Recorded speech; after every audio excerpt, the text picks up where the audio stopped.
Olá, meu nome é Frei Rodrigo, sou do Sinfrajup, Serviço Interfranciscano de Justiça, Paz e Ecologia, junto com a Articulação Brasileira da Economia de Francisco e Clara, apoiados pelo Movimento Católico Global pelo Clima, o Boston College, o Instituto Cultural Padre Josimo, Movimentos Pequenos Agricultores, Jornal Brasil de Fato, Rede Soberania, Movimento dos Trabalhadores Sem Terra e os Missionários Combonianos. Saudamos a todos e todas que estão assistindo aqui no Brasil, no canal Resistentes, e em diferentes países na plataforma Zoom. Nosso webinar hoje vai refletir a partir de uma convocação que o Papa Francisco fez de um processo para realmar a economia. Vivemos nessa crise da pandemia, mas já existia uma crise socioambiental, uma crise sistêmica profunda, que agora se agrava no Brasil.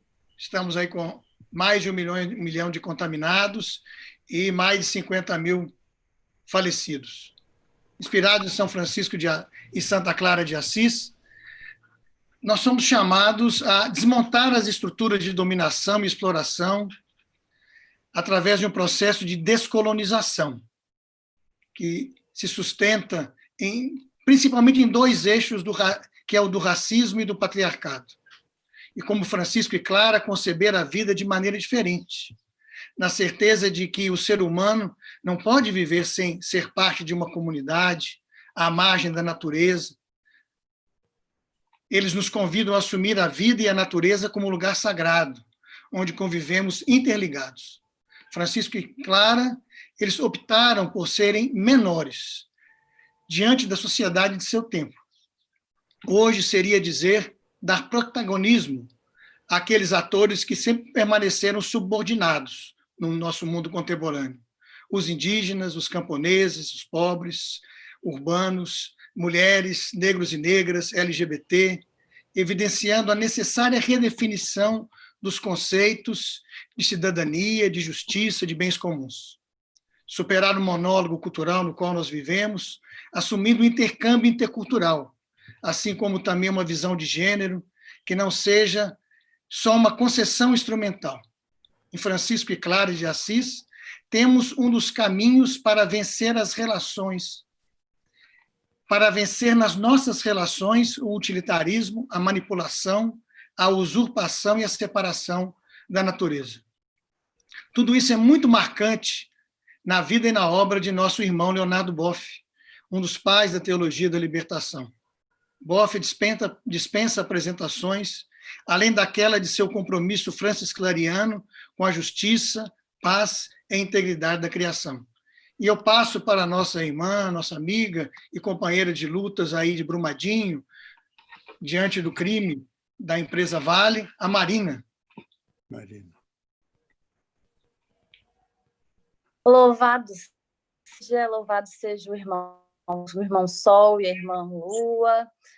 Falo aqui de Brumadinho, lembrando que esse é um webinar internacional da Articulação Brasileira pela Economia de Francisco e Clara, organizados jovens da delegação brasileira que vão participar, né, desse convite, desse encontro que o Papa nos convocou lá em 2019 para repensar e discutir uma economia com alma, uma economia de vida. Eu acolho, eu comemoro, eu agradeço a presença de cada um que nos assiste. Para qualquer dúvida, para qualquer um que quiser se envolver mais com esses trabalhos da economia Francisco e Clara, pode entrar em contato conosco através do e-mail economiadefrancisco@gmail.com.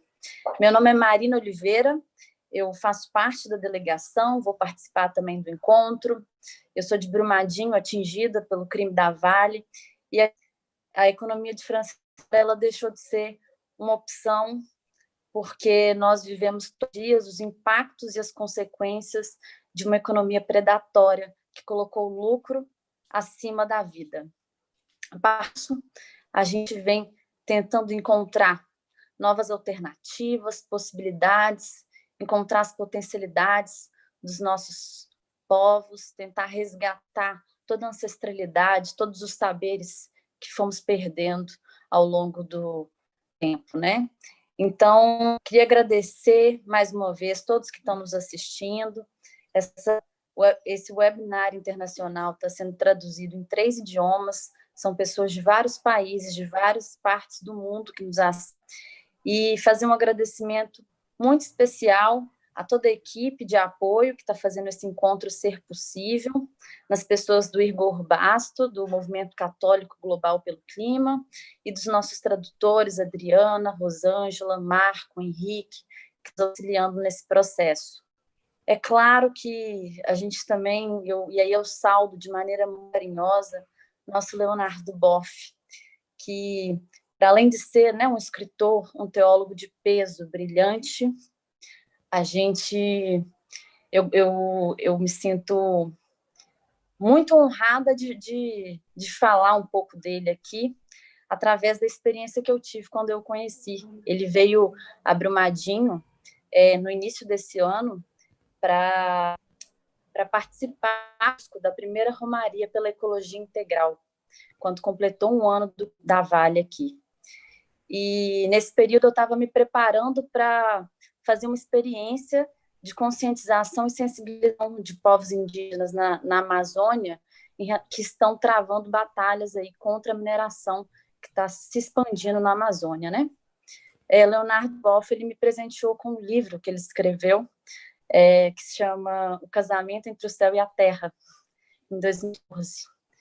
E lembro que ele leu para mim um conto que me muito, e ele leu assim muito emocionado, muito entusiasmado, que é um conto que chama A Mulher que Virou Beija-Flor para Libertar Sua Filhinha. O conto, ele diz um pouco sobre uma mulher, mãe, que faleceu, e a filha, né, órfã, ficou muito triste de ter perdido a sua mãe. E morreu também a filhinha de tristeza. Ela ficou presa dentro de uma flor.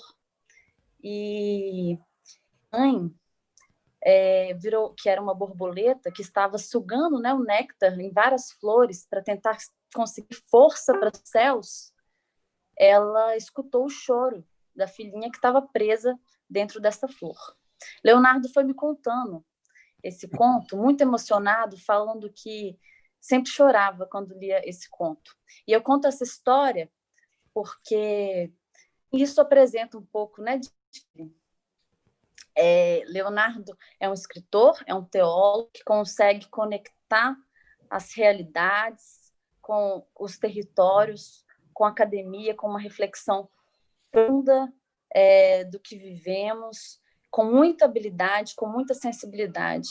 Acho que a economia de Francisco e Clara que queremos, ela parte disso, dessa habilidade, sensibilidade, dessa afetividade com o outro, com o mundo, com a casa, e entender isso, né? Resgatar esses contos, essas ações, esses mitos, essas histórias, os saberes dos povos tradicionais, assim como Leonardo resgatou e nos ajudou a compreender um pouco mais através desse livro, né? O Casamento entre o Céu e a Terra.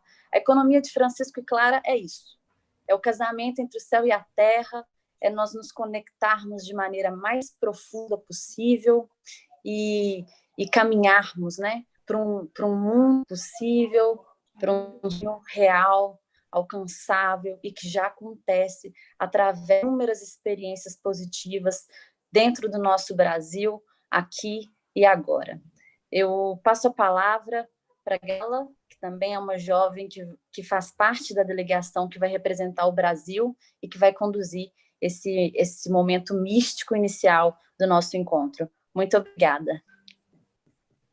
Muito bem. Obrigada, minha querida Marina. Boa tarde, irmãs, irmãos, paz e bem. Eu sou a Gabriela, secretária nacional de formação da Juventude Franciscana do Brasil, e hoje como integrante da Articulação Brasileira pela Economia de Francisco e Clara. É com o coração repleto de alegria e esperança que recebemos hoje o nosso irmão Leonardo Boff, que é inspiração para todas e todos e trilha conosco o caminho da utopia, nas pegadas de Clara e de Francisco de Assis. mas foi Francisco de Roma quem nos convocou a unir as nossas forças e os nossos sonhos na construção de um novo sistema econômico. E o Papa Francisco bebeu da fonte da espiritualidade franciscana, porque encontrou na Santa e no Santo de Assis um programa, um ideal de fraternidade, de solidariedade e de radicalidade. E essa experiência radical de intensa e profunda entrega que viveram Clara e Francisco de Assis incentiva mais de 800 anos gente do mundo inteiro a comungar das práticas de despojamento e abraçar a fraternidade universal. E é nesse mesmo objetivo que também nós encontramos mais de 280 jovens brasileiras e brasileiros que vão a Assis, e mais uma infinidade aí de jovens de corpo ou de coração que também abraçam o sonho de construir esse mundo novo. É na meditação da perfeita alegria, que a Ana vai ler para a gente daqui a pouco, que São Francisco nos apresenta a experiência da caridade inesgotável, do amor irrestrito, da persistência incansável, fraterna e serena. Nessa passagem, Francisco se une ao sofrimento, porque nele se aproxima do Cristo pobre, humilde e crucificado, e alcança, assim, a mais plena forma de felicidade. E hoje, os franciscos, os dois, de Roma e de Assis, nos convidam a fazer o mesmo, a vermos e quem sofre o mesmo Cristo, abandonado e humilhado, que hoje clama por terra, teto e trabalho. E é buscando essa suprema expressão da paz, traduzida na espiritualidade franciscana como a verdadeira, a perfeita alegria, que seguimos lutando incansavelmente, como fizeram Clara e Francisco de Assis. Seguimos denunciando um sistema que mata, que oprime, que destrói e que degrada, na esperança firme de construir diariamente a justiça socioambiental, com atos decididos a promover uma mudança verdadeira, estrutural e permanente. E para finalizar essa introdução de espiritualidade, já passar a palavra ao nosso grande convidado, o Augusto vai seguir a reflexão com o refrão meditativo, e em seguida a Ana vai ler para a gente a passagem da verdadeira alegria vivida em Assis. Muito obrigada, paz e bem. Ótimo. Muito bom. Paz e bem. Paz e bem. Obrigado pela deixa. E Frei Leonardo Boff, desculpe o nervosismo, mas como um franciscano de formação e discípulo do Arada, seu grande amigo franciscano, eu e a minha esposa, nós estamos bastante felizes e nervosos por esse encontro maravilhoso. Sinta o nosso abraço e o nosso paz e bem. Paz e bem.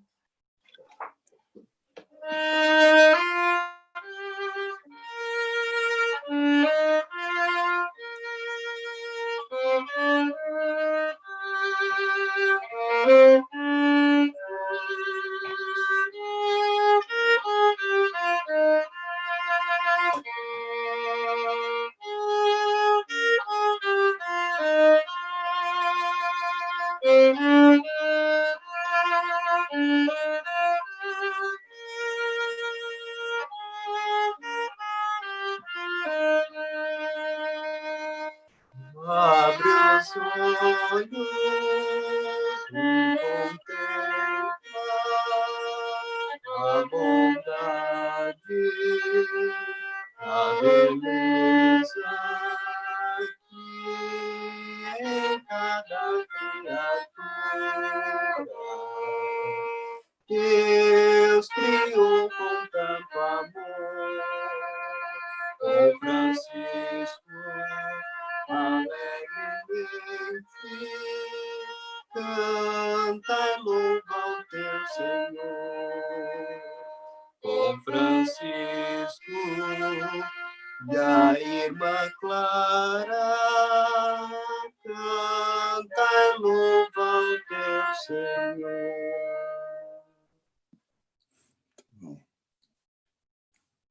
Leitura do ditado sobre a verdadeira e a perfeita alegria.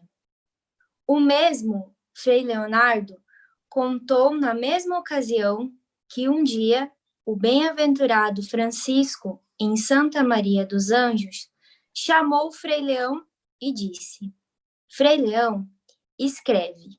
E este respondeu: já estou pronto. Francisco disse: escreve. Qual é a perfeita alegria? Se vem um mensageiro e diz que todos os mestres de país vieram para a ordem, escreve que nisso não está a verdadeira alegria. Igualmente, se todos os prelados ultramontanos, arcebispos e bispos, e também que o rei da França e o rei da Inglaterra vieram, isto não é a verdadeira alegria. Do mesmo modo que os meus irmãos foram para o meio dos infiéis e converteram todos à fé, e além disso, que eu tenho tanta graça de Deus, que curo os enfermos e faço milagres, eu te digo que em tudo isso não há verdadeira alegria. Mas o que é a verdadeira alegria? Qual é a verdadeira alegria? Se eu volto de Perúdia e chego aqui na calada da noite, e é tempo de inverno, cheio de lama e tão frio que gotas de água se congelam nas extremidades da túnica e me batem sempre nas pernas, e corre o sangue de tais feridas, e de todo no barro, no frio e no gelo, chego à porta, e depois de ter batido e chamado por muito tempo, vem um irmão e pergunta: quem és? Eu respondo: Frei Francisco. E ele me diz: vai-te embora, não é hora decente de ficar andando, e não entrarás. E eu insistindo de novo, e ele me responde: vai-te embora, tu és simples e idiota. De forma alguma será acolhido junto a nós. Somos tantos e tais que não precisamos de ti. E eu, novamente, me coloco de pé, diante da porta e digo: por amor de Deus, acolhei-me por essa noite. E ele me responde: não o farei. Vai ao lugar dos crucíferos e pede lá. Eu te digo que se eu tiver paciência e não ficar perturbado, nisso está a verdadeira alegria e a verdadeira virtude e salvação da alma. Com Francisco e a irmã Clara, canta e louva o teu Senhor. Queridos irmãos, queridos amigos, querido irmão Leonardo, eu sou o Andrei Tomás e falo aqui da cidade de Pelotas, componho a Pastoral da Educação e também as pastorais sociais. O episódio da verdadeira e perfeita alegria de São Francisco é uma narrativa paradigmática que nos fala o coração. A orientação do poverello de Assis: vai ao lugar daqueles que carregam a sua cruz e pergunta a eles, nos aponta a vida e o caminho de tantas irmãs claras e de tantos irmãos franciscos, companheiros nossos, no mundo inteiro, que carregam a sua cruz, que percorrem seus caminhos chagados, flagelados por tantas dores como Jesus, o Cristo. Terra, teto e trabalho, acesso à educação, à saúde, à inovação, às manifestações artísticas e culturais. Acesso à vida em abundância são nossas bandeiras. São utopias que sonhamos e buscamos nestes caminhos das economias das claras e franciscos na América Latina e no mundo. O magistério do Papa Francisco nos aponta o caminho dos pobres ao nos ensinar que ninguém se salva sozinho e que a misericórdia deve permear o tecido social com um novo humanismo solidário. Os diversos setores da sociedade civil, o povo latino-americano, os movimentos sociais em suas múltiplas e plurais manifestações, são partes constituintes desse caminho que trilhamos juntos. Muito bem-vindo, nosso irmão Leonardo. O acolhemos como um irmão nosso no caminho até Assis. fale-nos da vida, feita vocação, missão e libertação.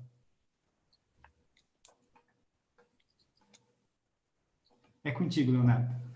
Tá.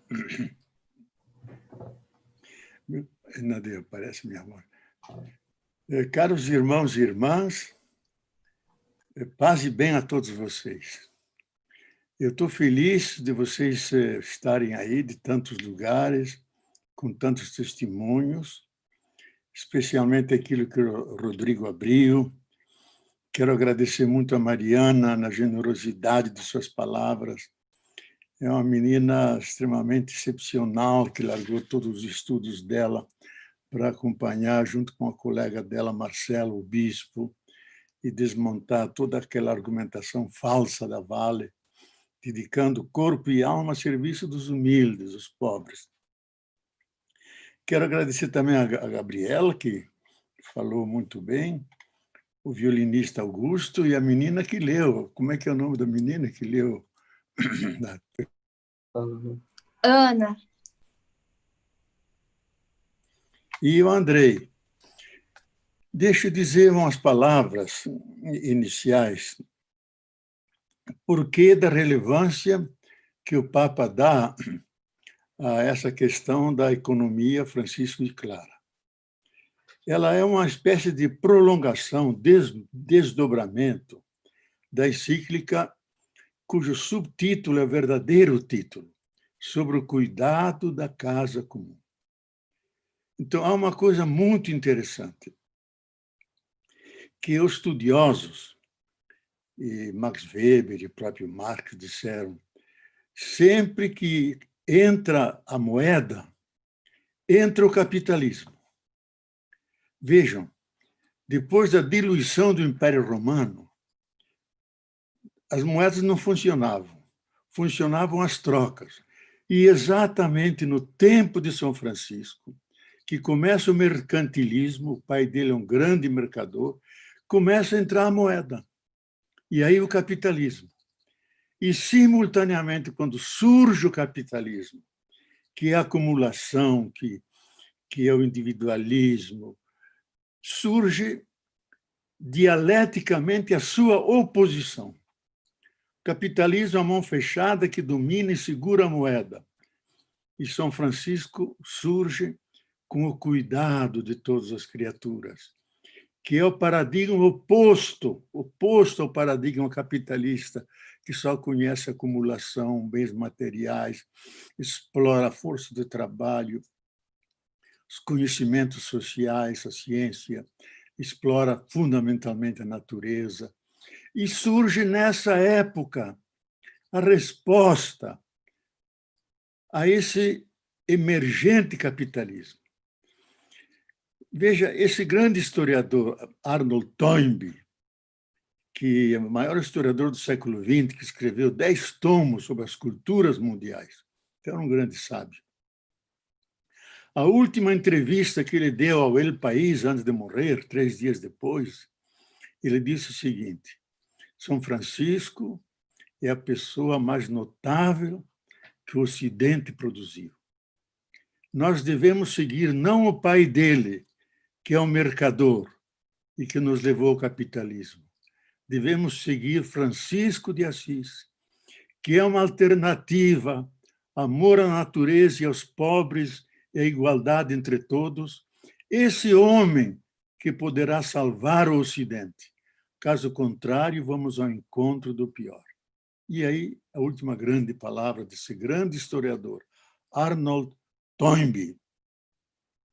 Então, eu acho que São Francisco, que o Papa Francisco, teve essa intuição que com Francisco de Assis e Clara, porque formam um parzinho tão bonito, tem um conto que eu não tinha tempo de contar aqui, mas é de uma beleza enorme. Como é que se namoraram bom, é outra coisa.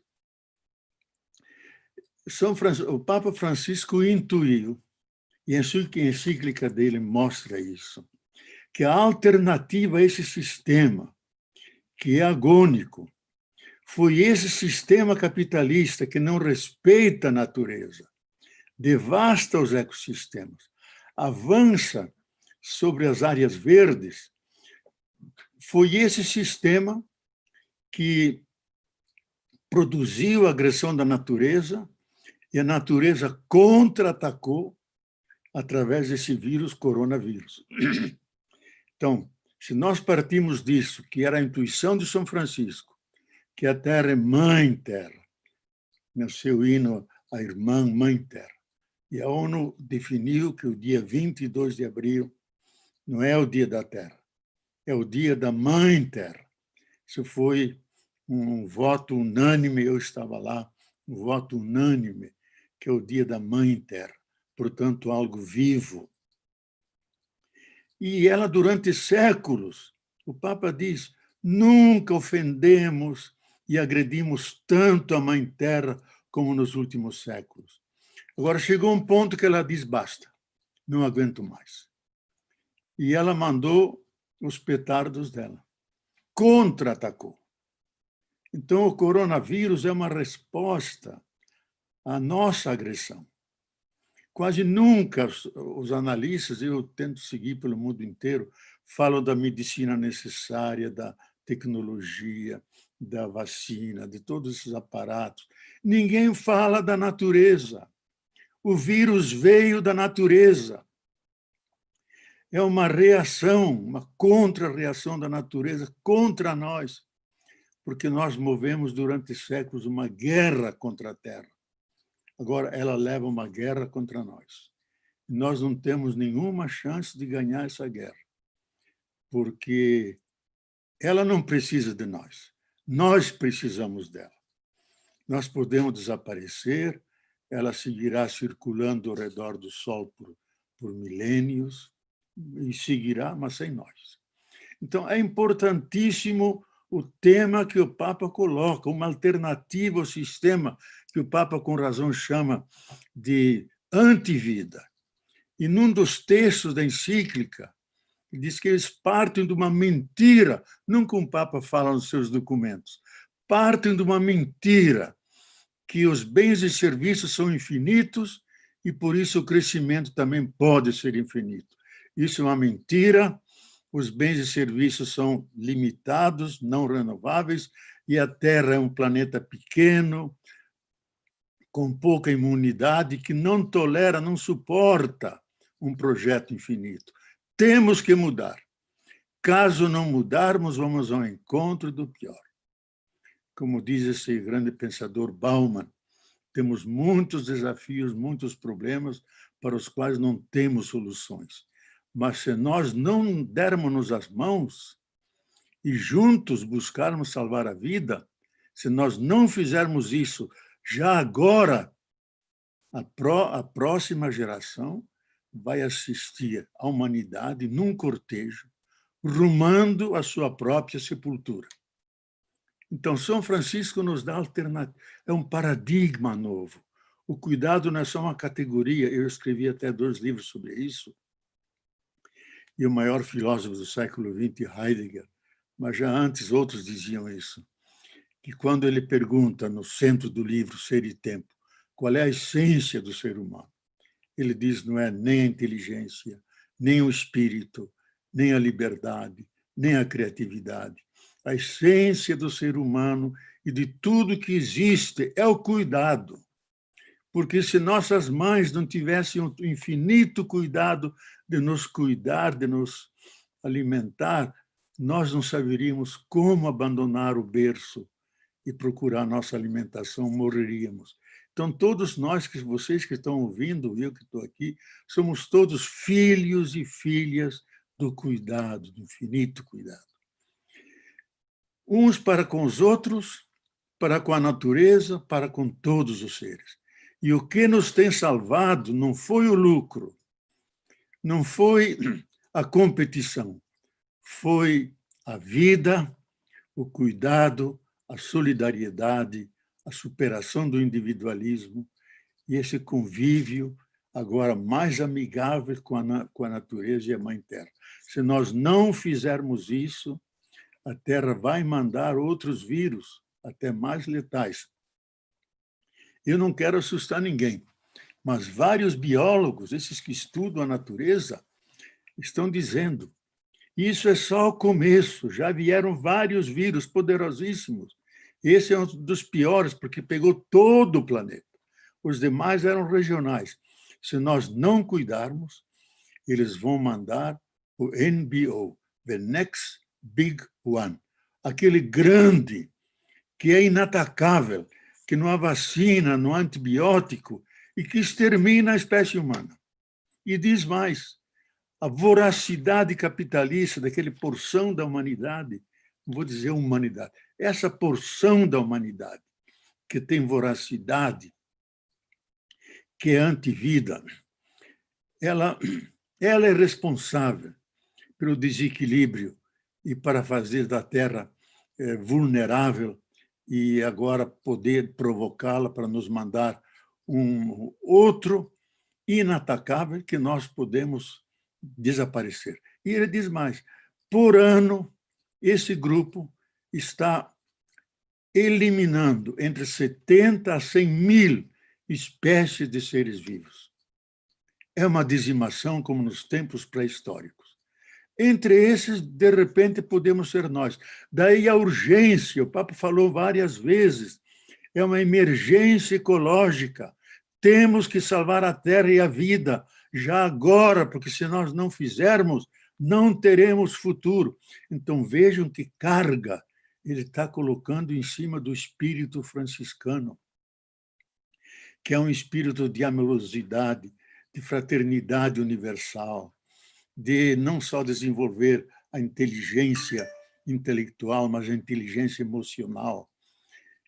Eu até andei estudando isso. Em todos os seus escritos, ele usa 2 vezes a palavra inteligência e 46 vezes a palavra coração. A razão cordial, a razão que sente, como o Papa diz, devemos sentir o grito da terra e o grito dos pobres. Ele tem frases que vêm da inteligência cordial, que tem mais de 200 milhões de anos. Essa intelectual só tem 10 milhões de anos. Onde ele diz, nós estamos numa aventura bem-aventurada, junto com todo mundo como irmão e irmã, junto com o irmão Sol, com a irmã Lua, com o irmão Rio, com a irmã Montanha e com a irmã e com a Mãe Terra. Esse sentimento que nos poderá salvar. Não é a inteligência, porque a inteligência é fria, nota e contesta. Vê um morto aí na frente e diz, é um morto. E é fotografado. Agora, se eu digo, esse que está morto é meu irmão, muda tudo, porque sai da cabeça e vai para o coração.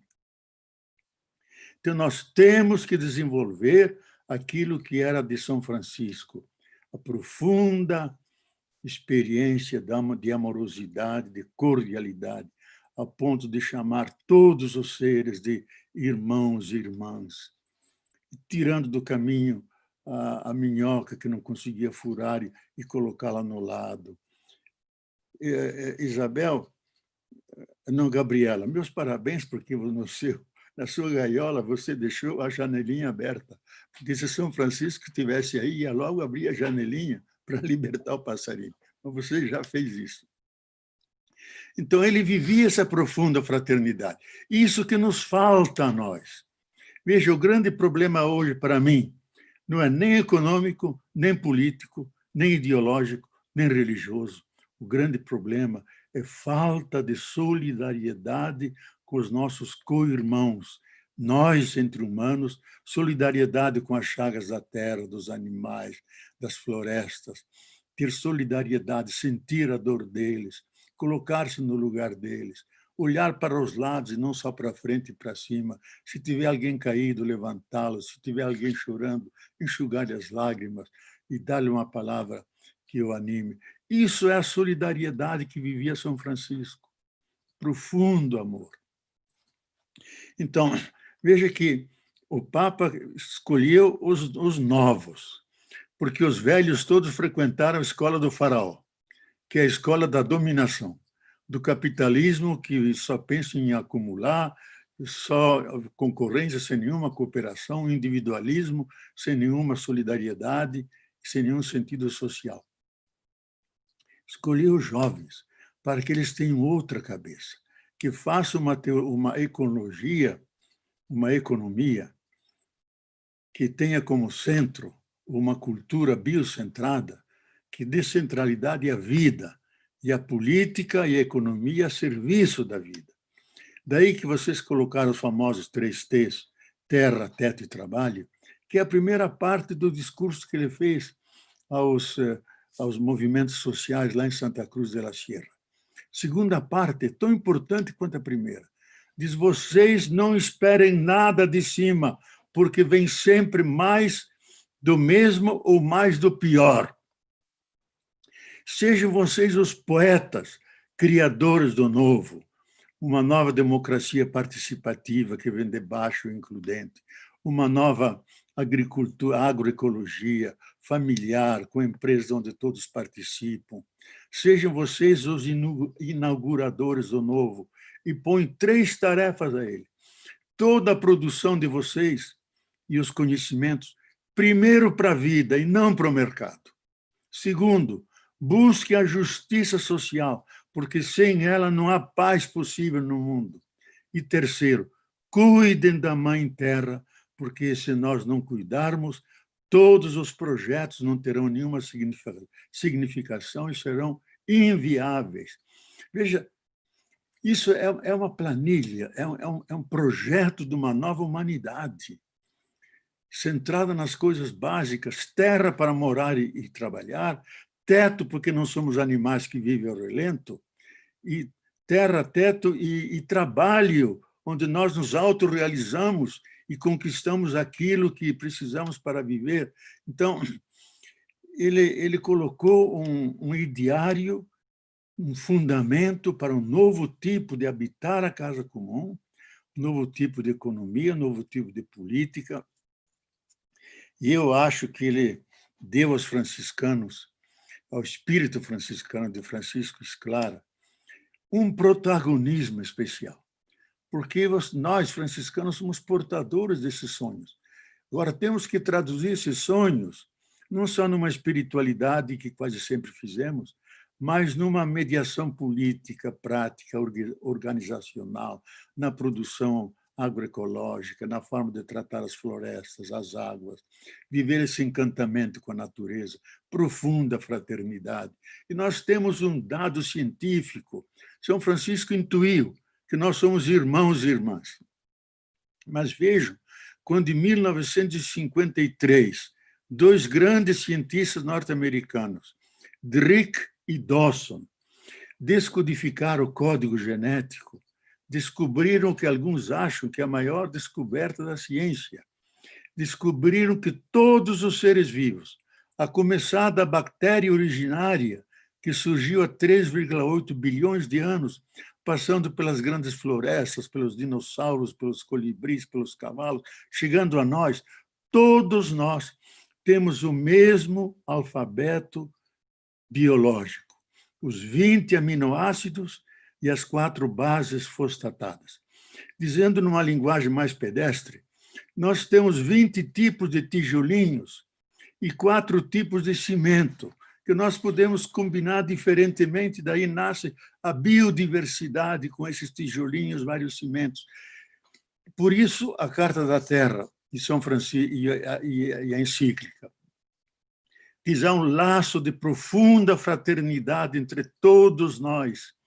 Aquilo que São Francisco intuiu misticamente, hoje é um dado de ciência. Nós somos irmãos e irmãs, somos primos de todos os seres vivos. Uma razão a mais de não só viver, mas conviver, cuidar deles. Cumprirmos o preceito que está no Gênesis, colocado no jardim do Éden, para guardar e cuidar desse jardim. Então, essa tarefa nós devemos internalizá-la, fazer a nossa revolução molecular a partir de nós, em cima dos outros, em função dos outros, e saber que esse cuidado é mais que uma virtude, é um paradigma novo. É algo tão essencial que pertence à essência do ser humano. Toda criança sabe que não pode meter fogo em qualquer coisa, que deve cuidar da sua sacola, do seu lápis, do seu caderno. Todo mundo entende o cuidado. Agora, fazer isso como um eixo estruturador dos nossos comportamentos, de nossas práticas. E tudo que for produzido e organizado nessa casa comum deva servir a cuidado para nós e para as futuras gerações, porque a terra pertence a eles. E nós devemos entregar uma terra mais rica, mais fecunda, com mais vida.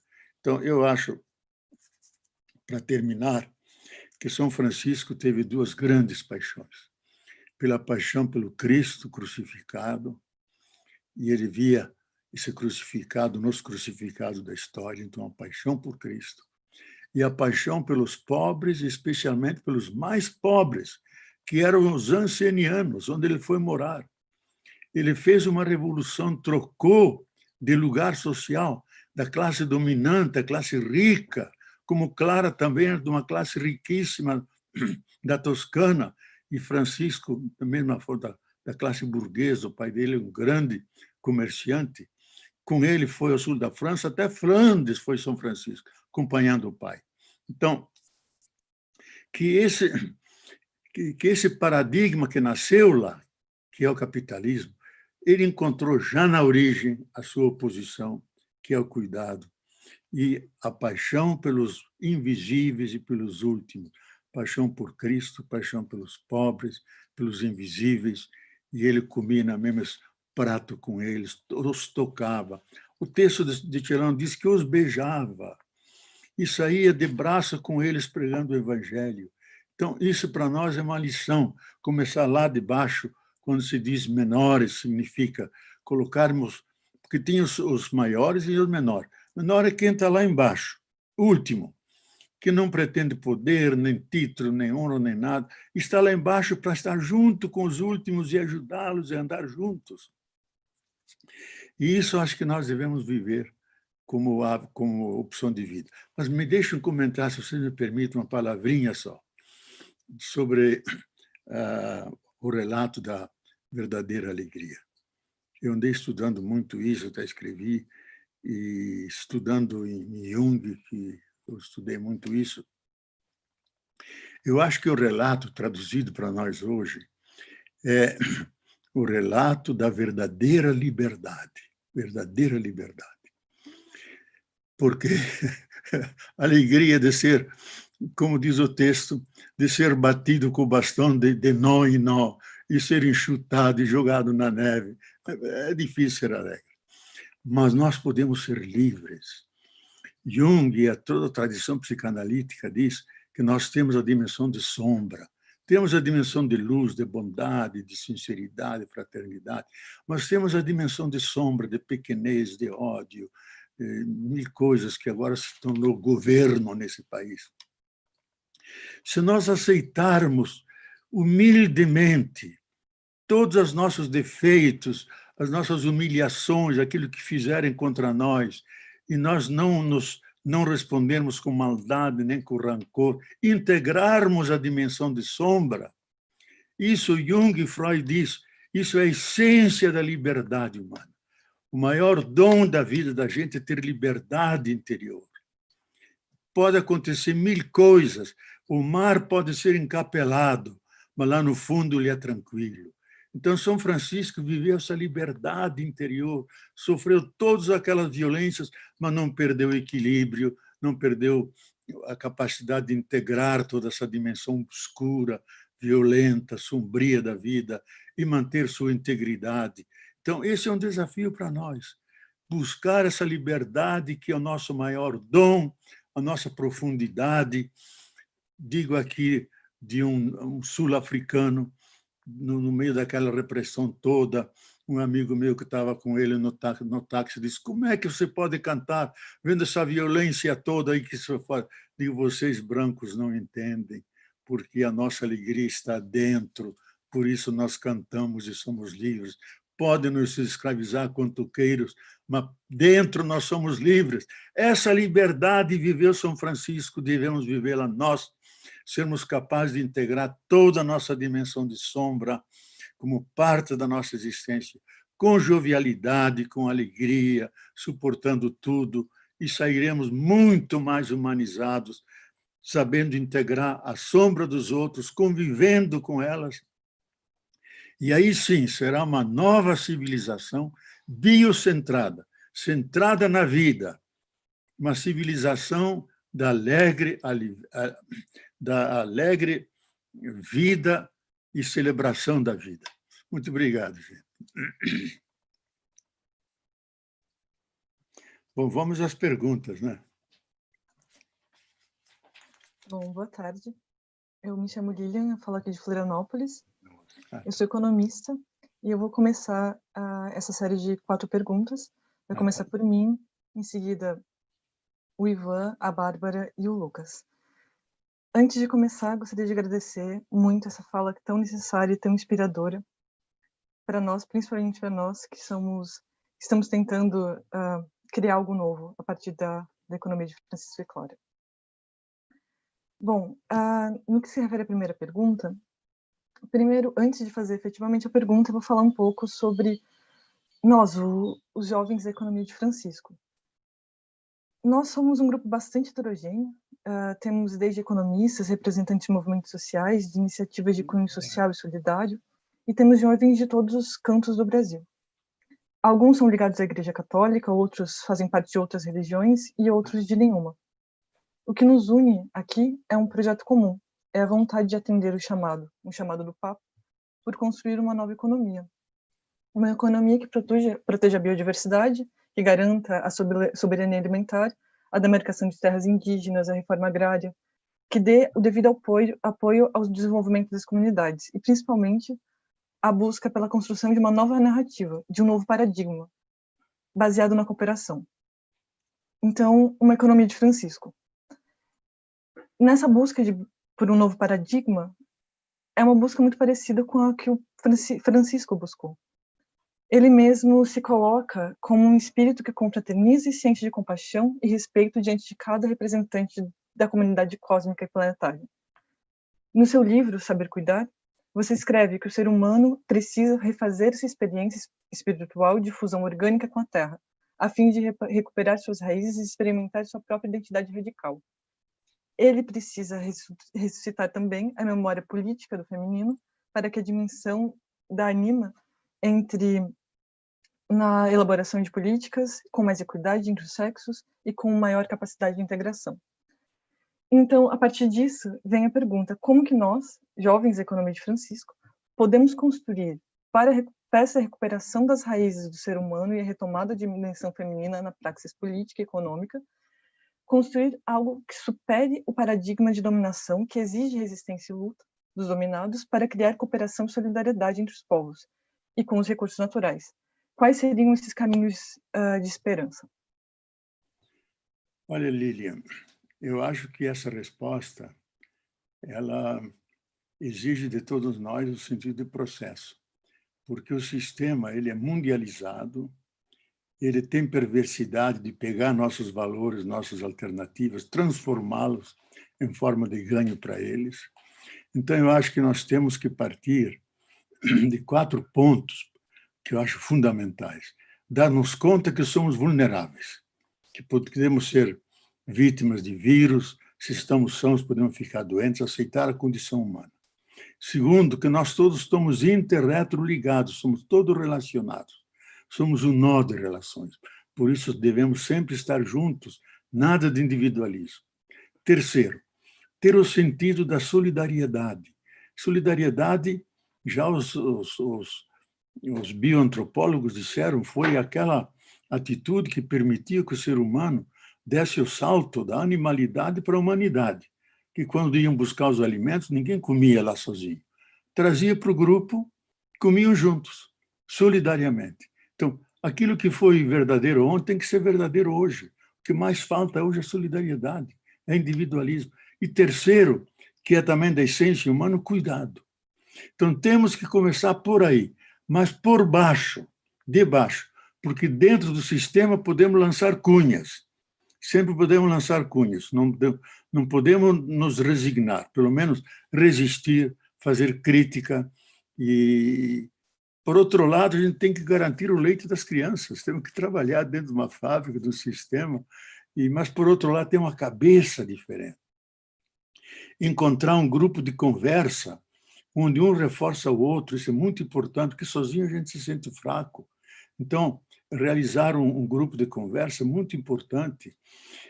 E apoiar todos aqueles movimentos que vêm de baixo, que estão no mundo inteiro, que a gente os encontra nos fóruns sociais mundiais, eu participei de quase todos eles. É muito interessante observar que de todas as partes do mundo, até gente da Sibéria veio, que tem experiências de base trabalhando a agroecologia, trabalhando em pequenas comunidades, evitando as grandes distâncias e vivendo uma vida mais sóbria. Quer dizer, incorporar, fazermos nós uma revolução molecular, começar com a gente, com o grupo da gente, e apoiar todos esses que estão trabalhando com essa ideia. Eu acho hoje, até se vocês quiserem ler, no meu blog de hoje eu coloquei um trabalho grande sobre o biorregionalismo, porque a ponta da discussão ecológica hoje é trabalhar a região. O sistema global é insustentável. Agora, se você pega a região, não aquela que os municípios fizeram arbitrariamente, mas aquela região que tem uma certa homogeneidade ecológica, de montanhas, de rios, de florestas, de planícies, de população. Dentro daquela região, você pode organizar um desenvolvimento verdadeiramente sustentável, uma democracia participativa, onde todos os elementos entram, onde a cultura será o elemento de coesão, com a sua arte, seus poetas, conhecer a história daquelas plantas, daquelas montanhas. Se a gente olha, nós somos todos analfabetos. Se você me diz, de onde vem essa montanha? Eu tenho 4 aqui em casa. Eu não sei, precisaria saber. Que são nossos irmãos. Então, conhecer tudo daquilo, integrar-se, de tal maneira que a gente se sinta parte da natureza. Não é que a natureza está lá e eu estou aqui. Nós estamos juntos fazendo uma mesma coisa. É a visão dos astronautas, que de cima diziam Terra e humanidade é uma coisa só. Não é que a humanidade está aqui, a Terra está ali. Temos o mesmo destino. Então, nós temos, Lilian, que ter muita esperança, muita resiliência, quer dizer, suportar muita coisa, contradições. Temos que ser antissistema, anticonsumo e começar com a gente. Ser mais sóbrio, não entrar na propaganda do sistema, que ele barateia mais, você compra porque é mais barato. Ele está querendo dinheiro para poder girar. E você cai nessa trampa. Diga, eu não preciso, não compro. Então, ter essa sobriedade, esse consumo mais sóbrio, mais solidário, e ter essa nova mentalidade de profunda ligação com todos os seres, como irmãos e irmãs, não discriminar ninguém, seja negros, indígenas, homens ou mulheres, fazer como São Francisco Esclara, que incluíam todos no seu amor, na sua fraternidade. Mas é um grande desafio, que vai para além da nossa geração. Nós podemos lançar os fundamentos de uma biocivilização. Eu acho que nós vamos ser obrigados a isso. Não é que nós queremos, porque a Terra está tão dizimada que o sistema não consegue se reproduzir, ele também tem que mudar. Vamos à outra. Boa tarde a todos, boa tarde, Leonardo. É uma honra tê-lo aqui conosco. Meu nome é Ivan, eu estou falando do Rio de Janeiro, e eu ia te fazer uma pergunta representando a juventude brasileira da Vila de Energia e Pobreza. Para contextualizar minha pergunta, preciso falar um pouco sobre a teologia da libertação. A teologia da libertação foi gestada durante os regimes antipopulares que governavam os países da América Latina. Visa compreender a origem das contradições da sociedade, lutando sempre pela transformação social. Uma teologia prática que parte da interpretação não somente da pobreza e dos oprimidos, mas também busca todas as misérias humanas e quer abraçar o mundo. Que olha para cada ser como o templo de Deus e enxerga a interconexão entre tudo e todos. Uma fé dinâmica que quer salvar a vida em todas as suas formas através de sua ecologia integral, a qual aborda a justiça social e a justiça ecológica. Hoje, o extremismo do neoliberalismo origina desequilíbrios tanto sociais quanto ambientais que ameaçam a existência de todos. Você, Leonardo, é um dos pioneiros da teologia da libertação e, com toda a experiência de sua jornada, gostaríamos de saber que tipo de postura devemos ter em mente para lidar com toda a resistência que será feita a cada um de nós que estamos lutando por uma economia mais humana. E se poderia falar um pouco sobre a proposta de ecologia integral. Obrigado. Olha, Ivan, o eixo central da teologia da libertação é a opção pelos pobres, contra a pobreza e a favor da justiça social e de sua libertação. Isso é o núcleo central. E a teologia nasce desse escândalo de que a grande maioria da humanidade é crucificada, a terra é crucificada, e o grande temor que muitos já estão discutindo é que os grandes miliardários que não querem perder sua riqueza, não querem perder suas fortunas, estão já se articulando que, ao passar a crise do vírus, eles instaurem uma espécie de despotismo, aquele 0,1% da humanidade que possui quase tudo, e é mediante a inteligência artificial que controla a vida de cada um.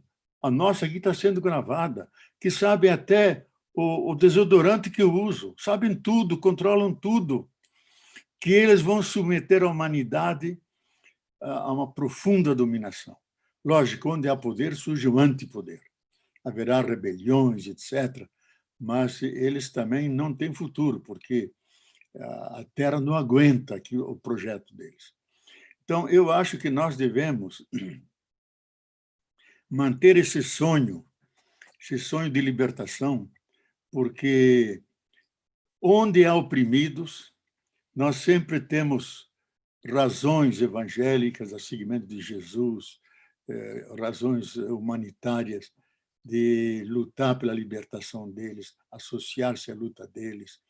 E haverá sempre quem reflita sobre isso, que é a teologia da libertação. Agora, vejamos bem, o importante não é a teologia da libertação.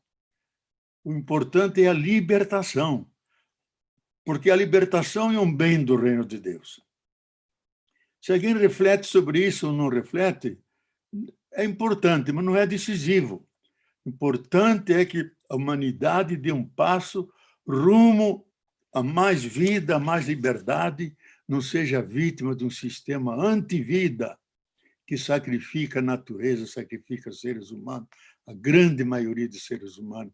Então, esse ideal de libertação não é que nós inventamos, é que Jesus foi isso. Ele não podia ver um aleijado, um cego, um coxo, um doente, que não curava, tinha profunda compaixão. E morreu por causa dessa profunda libertação que ele trouxe. Ele não morreu de velho na cama. Como diz Frei Beto, ele não morreu atropelado por um camelo. Morreu com 33 anos por causa de uma luta para libertar o povo da opressão religiosa, da opressão política e devolver-lhes a liberdade de filhos e filhas de Deus. Isso é imorredouro. Eu chamaria isso, esse é o caminho de Jesus. Que os Atos dos Apóstolos não conheciam ainda o cristianismo. Era o caminho de Jesus. Esse caminho de Jesus é um caminho humanitário, que muita gente, mesmo não tendo uma inscrição religiosa, segue esse caminho de Jesus, que é da solidariedade, do amor incondicional, do perdão, da fraternidade aberta. Todos podem viver isso. Por isso que São Francisco, depois de Cristo, é a figura mais importante.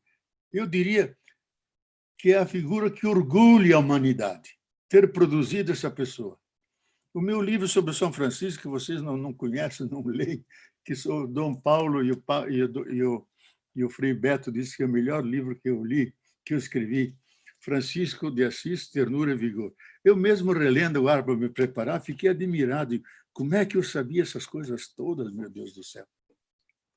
Também dei 20 anos de aulas de espiritualidade franciscana, que havia um curso aqui, latino-americano. Então, eu acho que a ternura e o vigor é o masculino e o feminino que andam sempre juntos. ternura que está no homem e na mulher, mas muito mais na mulher, e o vigor que está no homem e na mulher, mas muito mais no homem. E juntos temos que caminhar e ver se busquemos essa libertação, que não é liberdade, libertação. A ação que vai criando liberdade, como o Paulo Freire nos ensinou. E isso eu acho que é o nosso desafio para a nossa geração, para a nossa vida, e não devemos nunca desistir, que foi o caminho de Jesus, e sabendo também que podemos participar dos sofrimentos dele, das calúnias. Eu já fui mandado para a Coreia do Norte 1000 vezes, e para Cuba 1 milhão de vezes, e para a Venezuela não sei quantas vezes. Mas não importa, temos que levar isso no espírito das bem-aventuranças, da verdadeira alegria, da verdadeira liberdade dos filhos de Deus. Mais uma pergunta, meus irmãos. Ou se quiser comentar ou revidar, Ivan, pode fazer, por favor. Eu não quero bancar o mestre aqui contra Paulo Freire, que de cima dá lições. Estamos dialogando, viu? Não tem nada para revidar. Você contemplou muito bem a pergunta. Obrigado. Tá bom. Tem mais? Oi, pessoal. Oi, Leonardo. Primeiro, agradecer essa oportunidade de estar aqui. É uma honra para mim, porque você sempre foi uma referência nas minhas pesquisas. Então, para mim, é uma honra estar aqui fazendo essa pergunta. Meu nome é Bárbara. E, apesar de ser uma das jovens integrantes da Economia de Francisco e Clara, sou da aldeia Agricultura e Justiça. E, apesar de ser uma das jovens, eu sou mãe de 3 crianças, então eu tenho pressa. E eu faço parte do movimento também, o Airaísmo, que é um movimento ancestral filosófico de indígenas mulheres. Eu estou em processo de retomada da minha identidade indígena. E a minha pergunta tem um pouco a ver com isso, né? Com a colonização e o apagamento da nossa identidade. Vou dar uma contextualizada e depois eu entro na pergunta em si. Então, os países do Sul e o Brasil, em especial, foram historicamente submetidos à exploração para suprir necessidades do primeiro mundo, e ainda hoje estão amarrados em uma ordem capitalista internacional que mantém a lógica colonialista moderna, com seu PIB baseado na mineração e na monocultura de exportação de commodities agrícolas, como soja, milho e animais. Esse modelo econômico gera condições sociais miseráveis, com baixos salários e relações trabalhistas indignas, e deixa graves passivos de destruição ambiental, poluição de recursos hídricos, desmatamento e destruição dos biomas, além de bloquear a reforma agrária, que viabilize o acesso à terra e a produção de alimentos. O Brasil é reforçado como celeiro do mundo, entre aspas, enquanto falta soberania e a segurança alimentar para as nossas próprias comunidades e municípios brasileiros. Como quebrar esse ciclo colonizador? O que podemos aprender com os povos originários e seus modos de vida para a transformação em direção à liberdade, justiça, fraternidade e ao bem viver? Olha, Bárbara, esse é o nosso grande desafio. Eu, inclusive, Nadir, discutindo nas comunidades mais de 30 anos que Brasil nós queremos. E, face a essa crise, eu perpetrei esse livro que chama Brasil, Concluir a Refundação ou Prolongar a Dependência, produzido pela Voz.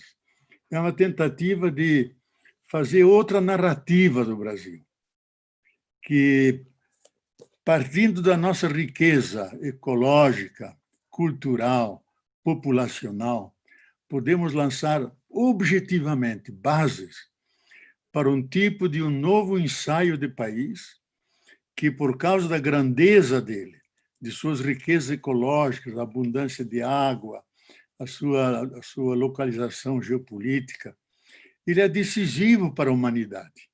E o Papa entendeu isso, dizendo, ou nós preservamos a Amazônia. Os congoleses ficaram meio chateados, dizendo, nós temos grandes florestas também que estão sendo desflorestadas, e o Papa não falou. É que a Amazônia, que cobre 9 países, é responsável pela umidade das chuvas e águas de grande parte do nosso planeta. Então, veja, uma planta que tem uma copa de 10 metros, ela lança por dia 800 litros de umidade, que são levados pelo vento, então chamados rios voadores, que caem em cima do cerrado, vão para o Paraná, até na Argentina, trazendo umidade. Se você derruba isso, volta um deserto como o Saara, porque o humus, eu fui muitas vezes na Amazônia, especialmente a do Acre, são 20, 30 centímetros de humus, o resto é areia. Veja, 20 mil anos atrás, o Saara era uma Amazônia. O rio Nilo, 20 mil anos atrás, desembocava no Atlântico. Os climas mudaram, as pessoas começaram a fazer uma agricultura predatória, começou o deserto, e hoje o maior deserto do mundo, que cresce 1,5 km por ano. E era uma Amazônia, cheia de grandes florestas, grandes preguiças, grandes símios, rios, e agora deserto. A vocação da Amazônia pode ser essa. Por isso a preocupação fortíssima do Papa. Querida Amazônia. Por quê? É cuidar da humanidade. Eu sou contra essa mania de dizer a Amazônia é nossa. A Amazônia é da terra. O Brasil tem uma administração ruim dessa terra. E ela é um bem comum da humanidade, porque toda a humanidade depende um pouco dela. Todo o nosso território é cultivável. Nós podemos ser a mesa posta para as fomes do mundo inteiro. Lógico, o capitalismo explora isso, mas nós temos condições de ajudar a humanidade a satisfazer as suas necessidades básicas. Então, como Darcy Ribeiro dizia de uma forma muito entusiasta, o Brasil é a Roma dos trópicos. É a província mais ridente, mais bela do planeta, destinada a alimentar grande parte da humanidade. Eu acho que é verdadeiro isso. É a nossa vocação, sermos abertos à humanidade e não só fechados agora com esse infeliz que foi prestar suzerania, submetimento lá aos Estados Unidos para aprofundar a dependência do império, quando nós queremos refundar o Brasil sobre outros valores e outras bases. E vocês, jovens, que estão com essa economia de Francisco de Clara, têm as melhores inspirações, insights e valores para colocar o fundamento dessa nova civilização. Jacques Attali, que foi o grande assessor dos presidentes franceses, escreveu um livro que vale a pena vocês lerem, porque ele trabalha com uma equipe de 100 outros cientistas. Breve História do Futuro. E ele faz um adendo. Diz, o futuro pode ser ensaiado e antecipado no Brasil, desde que ele tenha governantes e tenha desenvolvido uma consciência ecológica, que ele tem todas as condições de fazer um ensaio numa nova forma de habitar o planeta, justa, respeitosa, cuidadosa da natureza, e depois esse ensaio ser universalizado. Ele fez um adendo de 4 páginas para dizer a singularidade que o Brasil tem. Nós não temos consciência disso. São como os vira-lata, dependendo lá dos de fora, que vêm nos explorar aqui porque já acabaram de explorar suas nações. Nós temos que ter esse orgulho, mas não para excluir, para incluir as pessoas. Uma potência não militar romana, uma potência de cuidado, de generosidade, de serviço à vida e à humanidade. Isso eu acho que nós podemos fazer. E, mais que tudo, integrar, viu, Bárbara? Os 54,5% da população brasileira que é negra, O Brasil, depois de Quênia, é o maior país negro do mundo. E são os mais desprezados, humilhados e ofendidos. Foram eles que construíram nossas igrejas coloniais, nossos monumentos. Eles, com suor, com trabalho e com sangue, e são desprezados. Nós temos uma dívida que nunca pagamos a vocês. E temos que pagá-la. Como? Integrando-os, fazendo parte, e já são maior parte de nossa nacionalidade. E reconhecer os valores que vocês trazem, especialmente essa da Ubuntu, que é o grande ideal africano. Ubuntu significa: eu sou eu através de você. E você diz para mim: eu sou eu através de você. Então, sempre estamos um ligado com o outro, um ajuda o outro a crescer.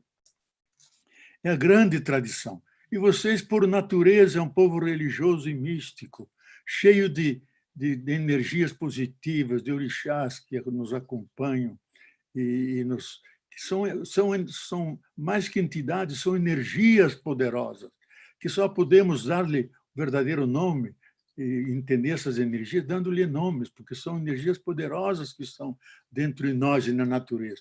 Então, uma grande colaboração cultural que vocês dão, e que são desprezadas, humilhadas injustamente. E por isso um dos desafios nossos é essa inclusão, esse respeito, esse cuidado por toda a colaboração que vocês dão e que não é reconhecida suficientemente em nosso país.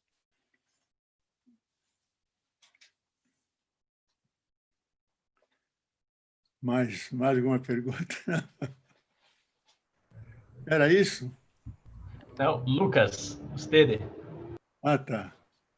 Hoy, hermanos y hermanas, mi nombre es Lucas, miembro de Movimientos Populares y la delegación argentina para la economía de Clara y Francisco.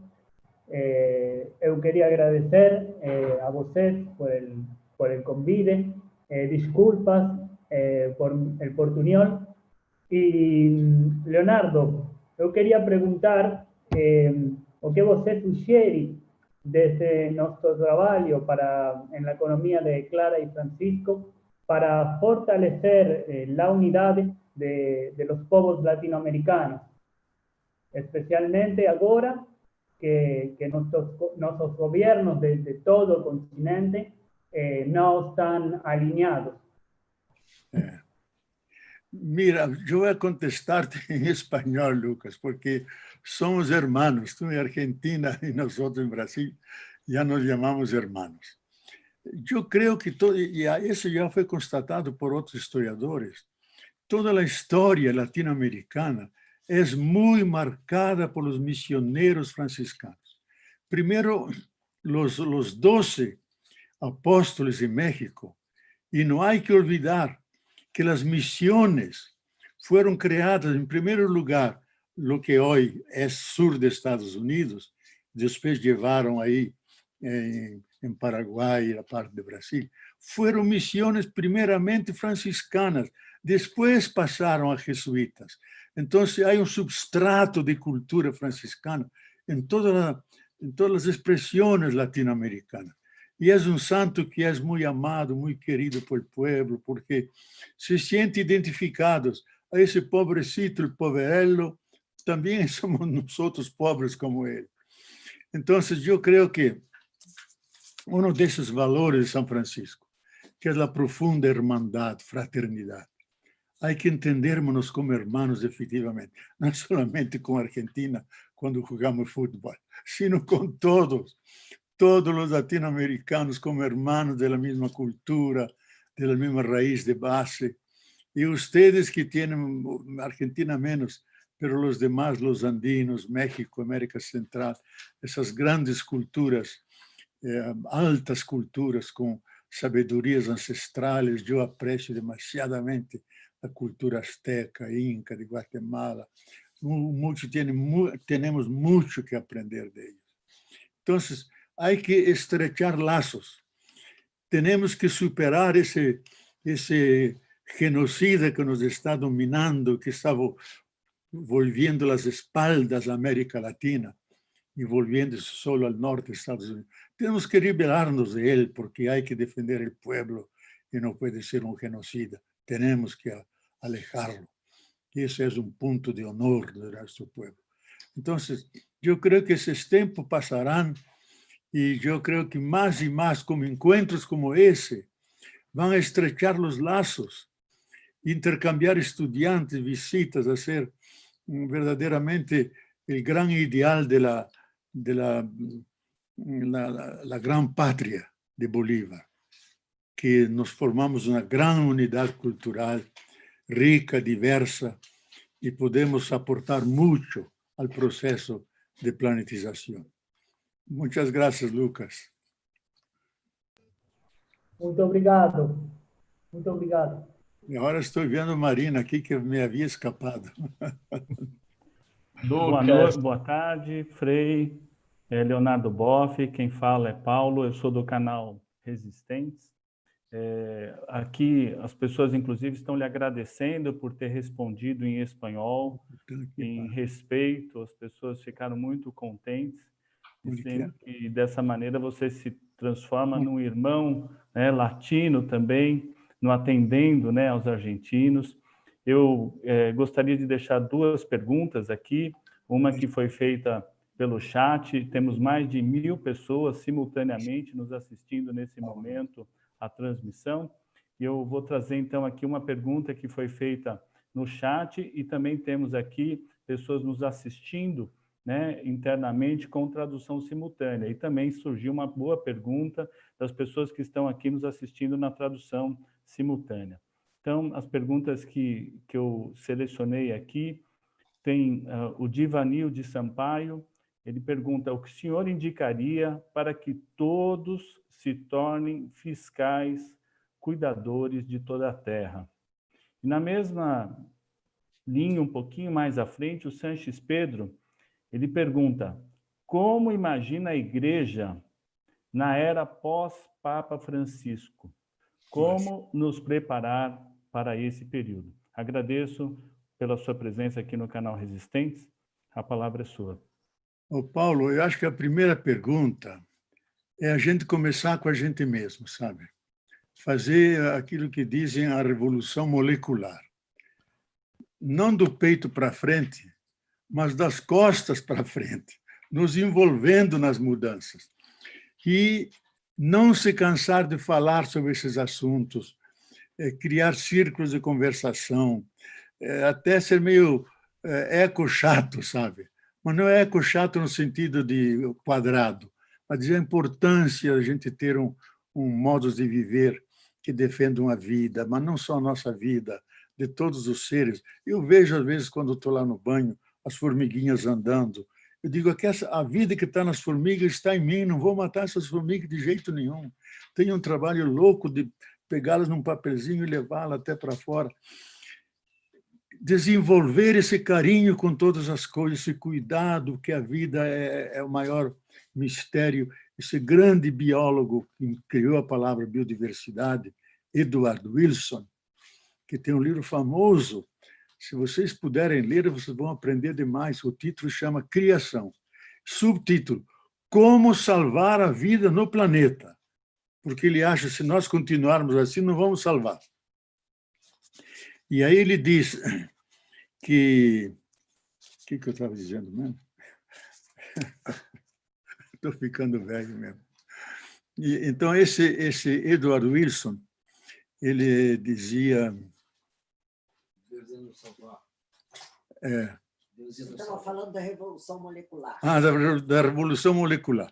E ele criou a palavra biofilia. Biofilia é amor à vida. Ter amor a todo tipo de vida, respeitar todo, não queimar nada. A minha companheira Márcia não pode ver fumaça por aí, que ela logo vai lá, para não queimar nada, preservar tudo. Ou aquilo que chamamos lixo é material reciclável. A natureza retrabalha tudo. Tem as estruturas chamadas dissipativas, ela dissipa, refaz energia. Então, devemos nós começar pela gente mesmo. E no nosso grupo, lá onde estamos, tendo um comportamento diferente, e incluir os outros. e começar com as crianças em casa, porque as crianças chegam a aterrorizar os pais, porque não deixam tratar o lixo de qualquer jeito, jogar a latinha de Coca-Cola pela janela. A criança logo reclama, diz: mãe, teu banho é muito comprido, está gastando água demais, falta água no mundo, encurta esse banho. Então, desde baixo já nascem com uma nova mentalidade, amigos da terra, cuidando das coisas. Isso eu acho que é importante. A segunda era, repete, Paulo, como é que era a segunda? A igreja. Olha, eu acho que as igrejas, elas estão despertando mais e mais.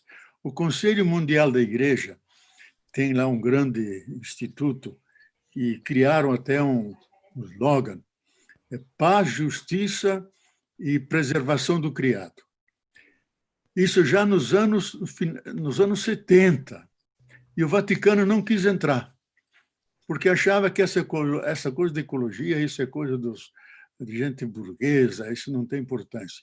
Agora, o Papa foi lá em Genebra, onde é a sede mundial do Conselho Mundial de Igreja, onde todas as igrejas estão aí presentes.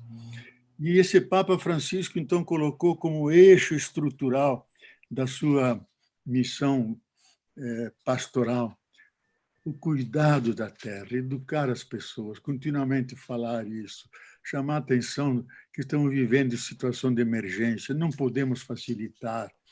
Então, eu acho que essa consciência não está suficientemente difundida. Ela tem que entrar na catequese, o cuidado das coisas, no sentido ético de responsabilidade, cada um ser cuidador de tudo que existe e vive. Isso tem que ser conteúdo da escola, da catequese, da nova evangelização, superar essa visão meramente doutrinária. O Papa disse uma frase que eu repito demais, porque nos ajuda nós teólogos. Diz: Cristo não veio fundar uma nova religião, já havia muitos naquele tempo. Ele veio nos ensinar a viver, os bens do reino, que é o amor incondicional, a solidariedade, a compaixão, finalmente tudo aquilo que é o positivo do ser humano. Veio nos ensinar a viver isso. Isso é ser cristão. Criar o homem novo e a mulher nova. Isso é o reino. Isso o Papa continuamente repete. Ele entra numa sinagoga, volta e reza para Javé. Entra numa mesquita, se volta para Meca e reza. E diz: os nomes são diferentes, Javé e Alá, mas a realidade que está atrás é a mesma. É o Deus que é universal para todo mundo, o Deus dos 1000 nomes. Que Papa fazia isso antes? Era crucificado pela cúria voltar. Esse não. Eu acho, Paulo, que ele, pelas nomeações que ele está fazendo, pegando gente da pastoral que trabalhava com pobres, que eram párocos, nem bispos eram, ele está criando uma nova genealogia de papas que vão seguir a linha dele. A Europa é agônica, só tem 25% dos católicos, nós da América Latina somos 62%, nós da América, os demais na África e da Ásia. Então, numericamente, nós temos a vantagem, eu diria, o direito de escolher um Papa que anime a fé de toda a Igreja. Então, ele é muito esperto, ele é jesuíta, não é franciscano. Franciscano é meio ingênuo, muito bom demais. Ele é jesuíta, meu filho. Jesuíta é filho da modernidade, da razão. Ele está fazendo a base dele, dos eleitores, que vão eleger alguém da periferia. Ninguém dos cardeais da Europa quis ser papa, porque não aguentavam os escândalos de pedofilia, crise financeira, ninguém queria ser papa. Digo, vamos pegar um lá do fim do mundo, um tonto aí que vai se resolver. Pegaram erradamente um que não queria ser papa, mas é um grande esperto e muito inteligente. Para mim, é a maior liderança ético-política do mundo. Muitos dizem isso. Há um vazio de lideranças. Todos os presidentes e chefes de Estado frequentaram as escolas de administração, e administrar não é um governo, administrar o capital. Ele não. Ele vem para amar o povo, se meter no meio do povo, animar a esperança. E eu quero terminar essa fala aqui comigo, que é o fim da encíclica dele, que tem como título Para Além do Sol. Veja que coisa poética. Para Além do Sol. Diz: irmãos e irmãs, sigamos cantando, que as dificuldades e problemas que temos com a Mãe Terra não nos tirem a alegria da esperança. Então, ele suscita a esperança, a alegria da esperança. E eu acho que isso que nós precisamos, ele é o fator de esperança. E eu acredito, e ele citou 3 vezes, eu até insistia, que eu dei uma colaboraçãozinha nele, que ele citasse essa frase do Livro da Sabedoria, capítulo 11, versículo 24, que Deus criou tudo por amor, não odeia ninguém, porque ele é o apaixonado amante da vida. Um Deus que é apaixonado amante da vida não vai deixar que a nossa vida morra miseravelmente. Pode vir os vírus que quiserem, mas ele vai dar um jeito de que a nossa vida, que já está entronizada na Trindade pelo corpo, pela realidade de Jesus e de Maria assunta ao céu, então algo nosso já está eternizado. Só falta nós entrarmos atrás. Então não vai permitir que nós tenhamos um destino trágico, mas um destino feliz no seio e no reino da Trindade. Muito obrigado. Amém, porque foi um sermãozinho que eu fiz, né? Iluminado, Leonardo. Muito obrigado pela sua participação, pelas suas ideias, pelas suas provocações, que bebemos juntos aqui nessa tarde. Mais de 1.100 pessoas participando no YouTube, mais de 80 para dentro, 80 aqui dentro da sala do Zoom, ou seja, um espaço de fraternidade, de partilha e de olhar as utopias. E o Pedro Munhoz, que está aqui, nosso trovador, né, poderia trazer o canto da Canção da Terra, que é uma inspiração, uma bela harmonia para a gente semear a esperança aqui todos juntos. Pedro, é contigo. Vamos lá. Boa tarde, Eduardo. Boa tarde a todos e todas.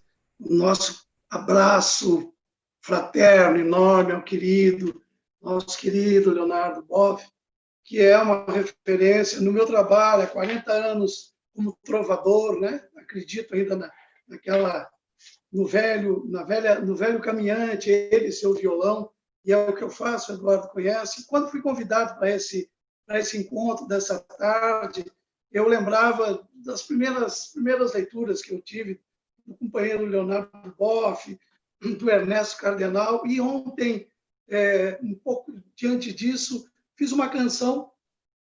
Não vou cantar essa canção, mas vou recitar o poema, Eduardo, e vou depois cantar a Canção da Terra, porque tem tudo a ver eu fazer essa reflexão exatamente sobre as primeiras leituras, as primeiras palestras que eu tive a oportunidade de ouvi-lo com o companheiro Leonardo. E a gente chega à conclusão de o que sei que não sei, né? E uma letra, né? Poema dessa letra que diz assim: meu verso não é literato, acalenta corações. Minha vida não é um retrato, é um caminho de canções, um rio, uma costa de mato, ao silêncio nos grotões. Meus dias não contam as horas, quem os guia é o sol e a lua. Dona Morte é uma senhora, vez por outra apronta das suas. O riso às vezes demora, o triste é tristeza pura. Meu tudo são sobras do nada, guardados de simplicidade, juntados ao longo da estrada, lembranças e muita saudade, bordados de histórias contadas, pintados com o branco da idade. Meus sonhos não são gigantes, mas comportam aquilo que sei. O que tenho já é o bastante. Pouco importa, perdi e ganhei. Só sei que daqui para diante, certeza é que caminharei. Obrigado. Muito bom, muito bom. Muito bom.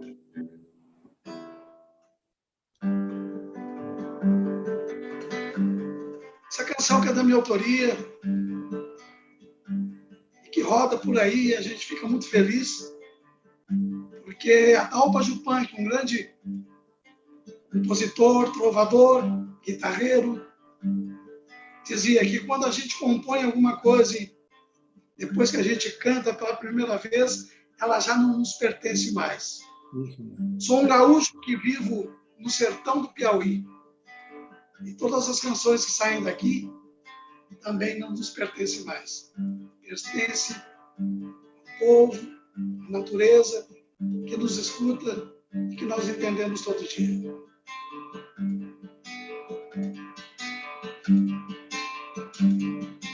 Tudo aconteceu num certo dia, hora da Ave Maria, o universo viu geral.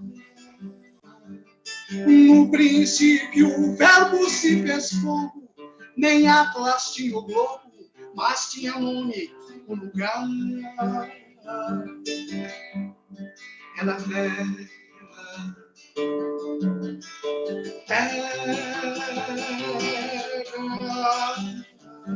era terra.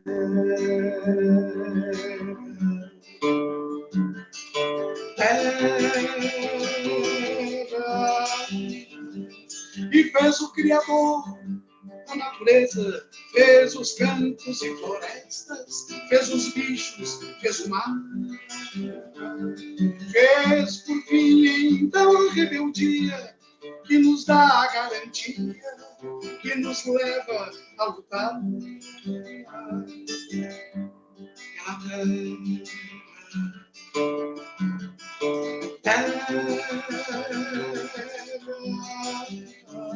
Pela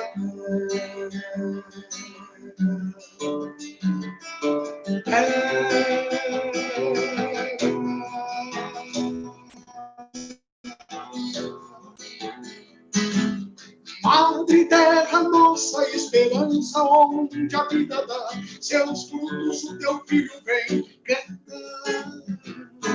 Ser herdeiro, sonho por inteiro, solo sem terra, sou guerreiro, tua missão de semear.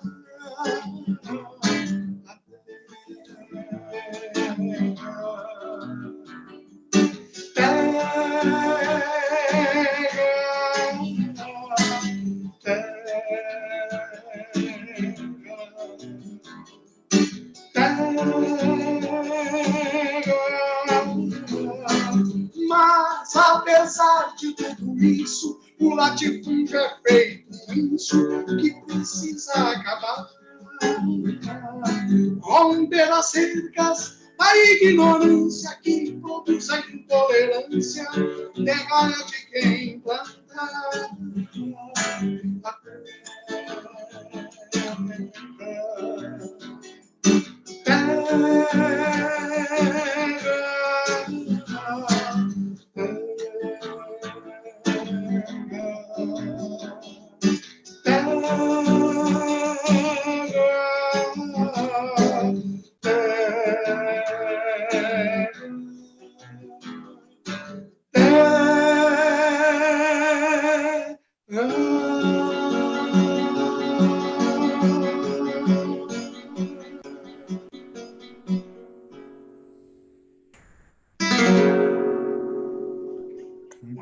A todos e todas. Parabéns, obrigado. Pedro. Obrigado pela oportunidade, querido irmão. E obrigado, Leonardo, pela sua fala, que percorreu a América Latina. Tem gente do México saudando no bate-papo. Tem gente, os amigos e amigas da Argentina, pela voz do Lucas, que esteve aqui conosco, está aqui, né, que vão para a economia de Francisco e Clara. Bolívia, Venezuela, Colômbia também, que estão unidos aqui conosco. Este encontro é, Leonardo, uma necessidade de escuta. A economia de Francisco e Clara é um exercício de escuta aos povos da terra, à mãe terra. E esse exercício que as juventudes que vão para Assis têm de levar, né? As escutas, as falas, as importâncias dos povos, porque as novas economias já existem. Elas só estão dispersas e escondidas pela ganância dessa monopolítica, como o Frei Rodrigo no início falava, essa política da morte. E o Papa Francisco, quando vai à Bolívia, em Santa Cruz de la Sierra, falar com os movimentos populares, ele diz que os movimentos populares do mundo são eles os semeadores da esperança. E diz porque esses vivem imersos na crueza das tormentas humanas. E o Papa convoca nós a defendermos terra, teto e trabalho a partir de três perspectivas que você colocou em sua fala, Leonardo. A economia a serviço dos povos, unir os povos nos caminhos da paz e defender a Mãe Terra. Essas três dimensões são essenciais para a gente lutar pela economia de Francisco e Clara. Um movimento global, social, cultural, que dialogue com os povos ecumenicamente e que construa uma terra de liberdade. E aqui, gente, reunidos tantas gentes, tantos povos, tantos lugares do país, né? Aqui, gente que constrói essa articulação brasileira, gente do Movimento Católico Global pelo Clima, pelo Igor, do Frei Rodrigo, pelo Sinfrajup, das articulações de Brumadinho ao México, do Sul, onde o André está, até ali na Moca, o Célio, a Silvana, o André, tanta gente, a Isabel, e tantos e tantas que não estão aqui nessa sala, mas estão ali no YouTube e fazem parte dessa articulação pela economia de Francisco e Clara.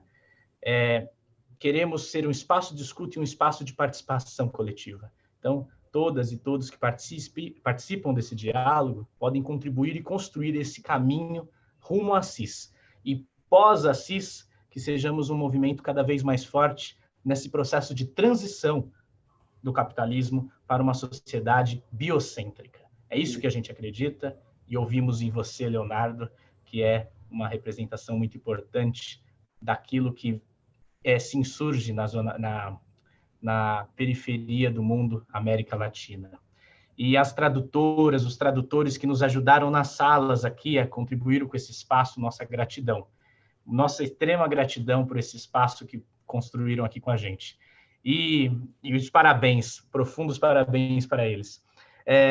Mas eu gostaria também de reivindicar nesse nosso espaço aqui a necessidade de todos aqui, todas, sairmos com a necessidade de caminharmos cada vez mais divulgando esse outro mundo possível, ou esses outros mundos possíveis. Não é que a pandemia não nos separará, né? Na verdade, a pandemia nos deu mais um alerta, que a economia de Francisco e Clara precisa, em Assis, debater um paradigma pós-pandêmico, a pandemia da fome, a pandemia da miséria, a pandemia que gera doenças para matar os nossos povos. A gente traga essa esperança e construa caminhos de verdadeira justiça. E gostaria de passar para o Paulo, para ele encerrar esse nosso momento. Paulo, do canal Resistentes, que conosco abriu e construiu essa semana esse diálogo. Paulo. Eduardo, a todos, ao Frei Rodrigo, ao Célio, ao Peterson, ao André, à Adriana, cada um que esteve aqui com a gente, que em comunhão tivemos a oportunidade de ouvir as palavras de Frei Leonardo Boff. A gente poderia ter essa formação, né? Uma frequência, porque o número de pessoas, Frei, que participaram conosco, do Peru, as pessoas estão reclamando aqui, viu, Edu? Gente do Peru, do Chile, do Equador, comentando, né? Falando, não, nós estamos aqui em comunhão com você, Cuba, né? Roma. Então, para ver que as palavras de Frei Leonardo Boff andam, né? Elas, com o pólen, né? Nas plantas que os passarinhos, que vai levando esse conhecimento. Nosso muito obrigado a todos nós, a todos vocês. E se acho que o Pedro Munhoz quiser fazer um solzinho, só para que a gente termine nosso encontro com uma música bem suave, abençoada. Nosso muito obrigado a todos que estiveram aqui presentes e que participaram no chat. Até nosso próximo encontro e com certeza nós estaremos juntos fazendo muitas coisas bacanas. E Frei Leonardo Boff é nosso convidado a qualquer momento, o dia que ele estiver à vontade para nos vir aqui. Muito obrigado. Paulo, enquanto o Pedro prepara, só um aviso muito importante que chega pelo André Ricardo, nosso querido amigo, e é importante nós partilharmos aqui, sobre brasileiras que lá na Europa preparam um ato mundial chamado Stop Bolsonaro, no dia 28 de junho. Vocês colocam aí na na internet Stop Bolsonaro e vocês vão ver uma mobilização que tem crescido cada vez mais. Tem no Facebook, tem no Instagram. E como gesto concreto desse nosso encontro, acreditamos em lutas cada vez mais sérias contra essa política de morte que acontece em todos os lugares do nosso Brasil, da América Latina. Um desses gestos é este Stop Bolsonaro, Stop Fascismo. Vale a pena todo mundo se movimentar e conhecer essa manifestação para o dia 28 de junho. Pedro.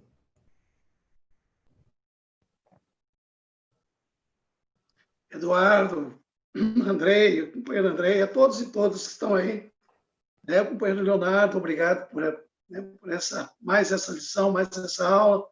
E Andrei, eu vou quebrar um pouco, como todo trovador, ele normalmente, trovador é um insurgente, né?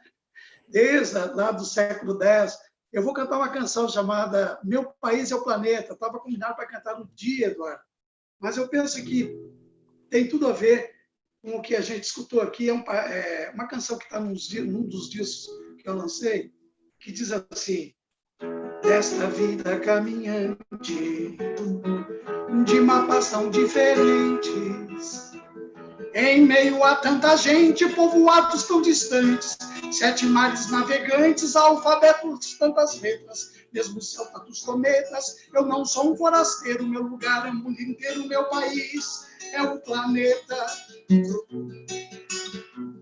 Tem desertos e savanas, os trópicos e geleiras, tem floresta companheira, preservará para quem ama, cuida mais também reclama, o poder tem 1000 facetas, interfiro assim prometa, eu não sou um forasteiro, meu lugar é o mundo inteiro, meu país é o planeta.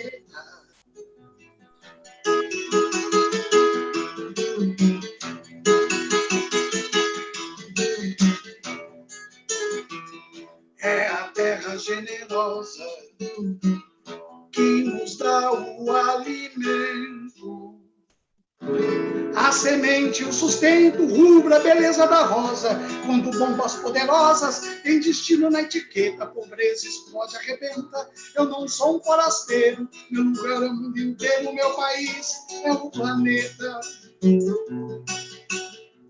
Onde tudo começou, mãe África sofredora, foi por mãos exploradoras, negro escravo do senhor, chancela do imperador, judiaram da mãe preta, há verdades nas gavetas, eu não sou um forasteiro, meu lugar no mundo inteiro, meu país é o planeta.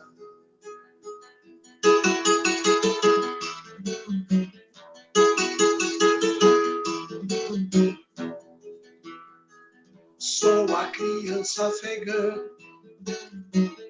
as viúvas iraquianas, a resistência cubana, a Palestina do amanhã, dia de festa pagã, alegria na colheita, chegada em Sierra Maestra, eu não sou um forasteiro, meu lugar é o mundo inteiro, meu país é o planeta. A vida vai muito além de tudo que se divisa. Sociedade permissiva, massificada também. A mudança sempre vem. Luta, fuzil e caneta, que o triunfo se completa. Eu não sou um forasteiro. Meu lugar é o mundo inteiro. Meu país é o planeta.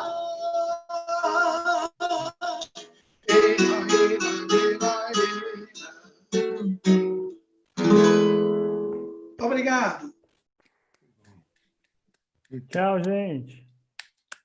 Obrigado, Paulo. Um abraço. Valeu, parabéns a todos. Obrigado a todos. Obrigado, Leonardo. Obrigado, Paulo. Obrigado, Pedro. Obrigado a todos. Obrigado, Dudu. Obrigado. Tudo bem, Leonardo.